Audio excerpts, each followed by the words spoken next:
Hui fa una ponentà de por.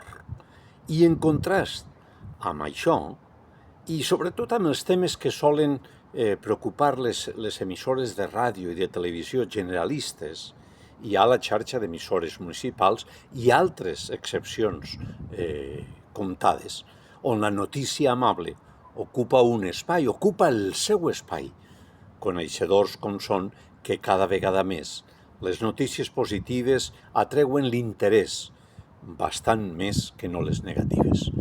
Com ara celebracions i aniversaris d'escoles, d'instituts, d'associacions, investigacions científiques o sanitàries, inauguracions de noves propostes, propostes culturals, com la que avui s'ha donat fet al Centre Públic Atilio de Xàtiva, Atilio Bruschetti de Xàtiva.